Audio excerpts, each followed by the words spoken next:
कौन था जलंधर? कैसे आया उसके पास इतना असीम बल? क्या वो त्रिदेवों के समान शक्तिशाली था? जलंधर के जीवन से जुड़े हुए हर एक रहस्य को जानने के लिए इस वीडियो को अंत तक अवश्य देखें। ओम गणपते चैनल में आपका स्वागत है। अगर आपको हमारे वीडियो पसंद आते हैं तो कृपया चैनल को सब्सक्राइब और वीडियो को लाइक अवश्य करें। इससे हमें और भी अच्छा कार्य करने की प्रेरणा मिलती है। शिव महापुराण के श्री रुद्र संहिता पंचम खंड के अनुसार एक समय भगवान शिव इंद्रदेव पर क्रोधित हो गए और उनके नेत्रों से ज्वाला उत्पन्न हो गई थी। तब वहां बृहस्पति और देवराज इंद्र ने भगवान शिव से क्षमा मांगी और महादेव ने अपने क्रोध की ज्वाला को समुद्र में फेंक दिया। वह ज्वाला बालक का रूप लेकर जोर जोर से रोने लगी। उस बालक के रोने की आवाज से सारा संसार भयभीत हो गया। तब सभी चिंतित होकर ब्रह्मा जी की शरण में गए और बोले, आप उस बालक का संहार करके हमें भय मुक्त कराएं।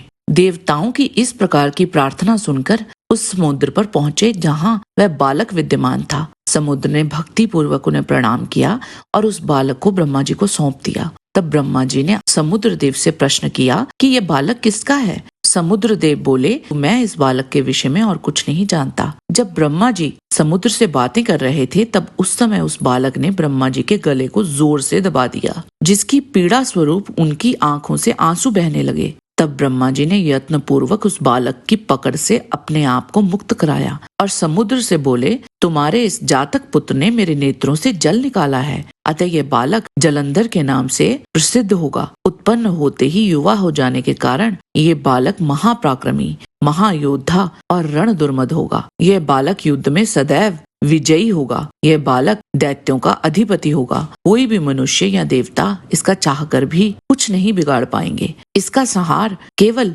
त्रिलोकीनाथ भगवान शिव के द्वारा ही संभव है। कुछ समय पश्चात जलंधर का विवाह कालनेमी की पुत्री वृंदा से संपन्न करा दिया। उसकी पत्नी वृंदा महान पतिव्रता नारी थी। एक समय जलंधर ने देवराज इंद्र पर आक्रमण कर दिया। जब किसी भी प्रकार से उन्हें युद्ध में विजय नहीं मिल रही थी तो जलंधर ने अपने गुरु शुक्राचार्य से प्रश्न किया कि हे गुरुदेव, मैं रोज युद्ध में देवताओं के अनेक सैनिकों को मार गिराता हूँ, फिर भी देवसेना कम नहीं हो रही है। शुक्राचार्य बोले कि द्रोणगिरी पर्वत पर अनमोल औषधि है जो देवताओं की रक्षा कर रही है। जलंधर ने तब द्रोण पर्वत को उखाड़ कर समुद्र में फेंक दिया और पुनः जाकर देवसेना से युद्ध करने लगा और हजारों देवगणों को पलक झपकते ही मौत के घाट उतार दिया। देवताओं ने तो युद्ध रोक दिया, परंतु जलंधर का क्रोध शांत नहीं हुआ था। वह इंद्रदेव को ढूंढता ढूंढता स्वर्गलोक तक आ पहुंचा। जलंधर को वहां आता देख इंद्रदेव और अन्य देवता अपने प्राणों की रक्षा करने हेतु वहां से भागकर भगवान श्री हरि विष्णु की शरण में बैकुंठ लोक जा पहुंचे। श्री हरि विष्णु ने देवताओं से कहा कि मैं जलंधर का वध कर तुम्हें उससे मुक्ति दिलाऊंगा। ये कहकर भगवान विष्णु अपने वाहन गरुड़ पर सवार होकर चलने लगे। ये देख देवी लक्ष्मी के नेत्रों में आंसू आ गए और वे बोली, स्वामी, जलंधर समुद्र देव का जातक पुत्र होने के कारण मेरा भाई है। यदि मैं आपको प्रिय हूँ तो आप मेरे भाई का वध नहीं करेंगे। विष्णु जी बोले, हे देवी, तुम्हारा भाई जलंधर अधर्म के मार्ग पर चल रहा है और देवताओं को कष्ट पहुंचा रहा है, फिर भी मैं उसका वध अपने हाथों से नहीं करूंगा, परंतु इस समय तो मुझे युद्ध में जाना होगा। युद्ध स्थल में पहुंचते ही भगवान विष्णु ने हजारों दैत्यों के सिर काट दिए। ये देखकर दैत्यराज जलंधर क्रोधावेश में उन पर झपटा। उन दोनों में बहुत ही भयंकर युद्ध हुआ। दोनों ने ही एक दूसरे पर हर प्रकार के अस्त्र शस्त्र चलाए। उन दोनों के बीच बहुत देर तक युद्ध चलता रहा। युद्ध समाप्त ना होते देख भगवान विष्णु ने कहा, हे दैत्यराज जलंधर, तुम निश्चय ही महावीर हो। तुम्हारा पराक्रम प्रशंसनीय है। मैं तुम पर प्रसन्न हूँ। तुम जो चाहे वरदान मांग सकते हो। भगवान विष्णु के ये वचन सुनकर जलंधर बहुत हर्षित हुआ और बोला, हे विष्णु, आप मेरी बहन लक्ष्मी के पति हैं। यदि आप मुझ पर प्रसन्न हैं तो अपनी पत्नी और कुटुंब के लोगों को साथ लेकर मेरे घर पधारिए और मुझे पवित्र कीजिए। तब भगवान श्री हरि ने तथास्तु कहकर उसे उसका इच्छित वर प्रदान किया। जब जलंधर धर्म पूर्वक राज्य कर रहा था तो देवता बड़े दुखी थे। एक दिन नारद जी इंद्रलोक पहुंचे तो सब देवताओं ने उनसे प्रार्थना की कि वे उनके दुख दूर करने में सहायता करें। नारद जी बोले, मैं अवश्य ही तुम्हारे कार्य को पूर्ण करने का प्रयास करूंगा। ऐसा कहकर वे जलंधर के पास गए।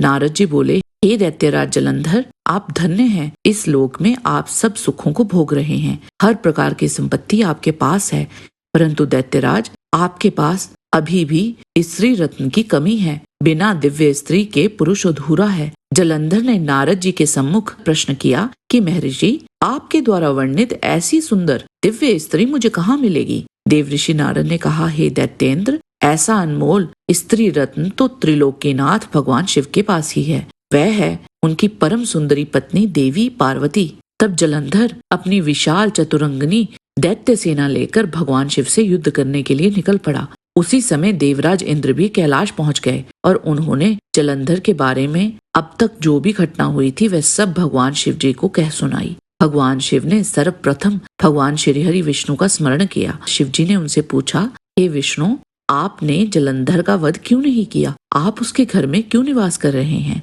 विष्णु जी बोले, प्रभो, मैंने जलंधर का वध इसलिए नहीं किया क्योंकि जलंधर देवी लक्ष्मी का भ्राता है और उसमें आपका अंश भी विद्यमान है। मैं उस दैत्य की वीरता से प्रसन्न हुआ था। इसी समय जलंधर ने कैलाश पर्वत को चारों ओर से घेर लिया। असुरराज जलंधर स्वयं अपने रथ पर बैठकर युद्ध भूमि में आगे की ओर बढ़ने लगा। जलंधर ने अपनी गदा उठा ली और पूरे बल के साथ प्रहार कर कार्तिकेय जी, गणेश जी और नंदी जी को पीड़ित कर दिया। तब वीरभद्र जलंधर से युद्ध करने के लिए आगे आए। जलंधर ने उन पर भी अपनी गदा से प्रहार किया, जिससे वीरभद्र का सिर फट गया। और ये सब देख तब भगवान शिव स्वयं दैत्यराज जलंधर को सबक सिखाने के लिए युद्ध स्थल की ओर चल पड़े। जलंधर ने वहां अपने हर प्रकार के अस्त्र शस्त्र भगवान शिव पर चलाए, पर किसी का भी असर भगवान शिव पर ना हुआ। यह सब देखकर दैत्येंद्र जलंधर ये जान गया कि त्रिलोकीनाथ भगवान शिव उससे अधिक बलवान है और उन्हें युद्ध में पराजित कर पाना उसके लिए मुश्किल है। तब जलंधर ने वहां गंधर्व माया उत्पन्न की और भगवान शिव को उसमें व्यस्त कर स्वयं उनका रूप धर के कैलाश पर्वत पर पहुंच गया। वहां देवी पार्वती के सौंदर्य को देखकर उसका मन विचलित हो गया, परंतु देवी पार्वती ये भांप गई कि यह कोई बहरूपिया है और तुरंत वहां से अंतर ध्यान हो गई तथा एक स्थान पर पहुंचकर उन्होंने भगवान श्री हरि का स्मरण किया। श्री विष्णु जी बोले, हे माता, आपकी क्या आज्ञा है? मैं उस दुष्ट को किस प्रकार का दंड दूं? तब देवी ने कहा,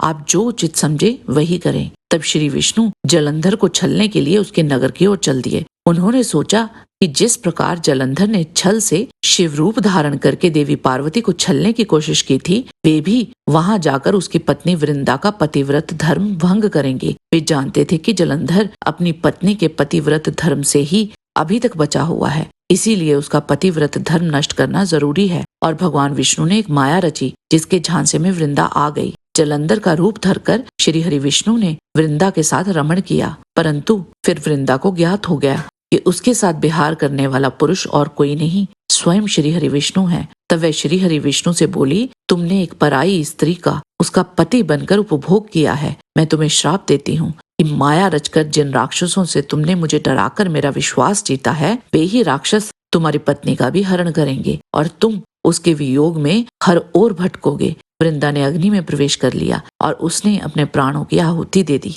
इधर जलंधर की माया नष्ट होते ही देवादिदेव भगवान शिव की चेतना वापस लौट आई और जलंधर की माया को जानकर उन्हें अत्यधिक क्रोध आ गया। तब जलंधर भी तुरंत ही युद्ध भूमि में लौट आया और उन दोनों में पुनः युद्ध आरंभ हो गया। और जलंधर ये जान गया कि महादेव को जीत पाना अब असंभव है, तो वहां जलंधर ने फिर से एक माया रची और अपनी माया द्वारा देवी पार्वती को प्रकट किया और उन्हें अपने रथ पर बांध लिया। जलंधर के दो सेनापति शुंभ और निशुंभ अपने हाथों में भयानक अस्त्र लेकर देवी पार्वती को मारने के लिए उन पर झपट रहे थे। यह देख भगवान शिव और क्रोधित हो गए और उन्होंने भयानक रौद्र रूप धर लिया। यह देख शुंभ निशुंभ भयभीत होकर भाग गए और जलंधर की माया भी उसी समय नष्ट हो गई। भगवान शिव का क्रोध अत्यधिक बढ़ गया और उन्होंने अपने चरणांगुश से बने हुए सुदर्शन चक्र को चला दिया। उस चक्र ने तुरंत जलंधर के सिर को उसके धड़ से अलग कर दिया और महादानव जलंधर पल भर में ही ढेर हो गया। जय शिव शंभु भोलेनाथ। आज के वीडियो में बस इतना ही।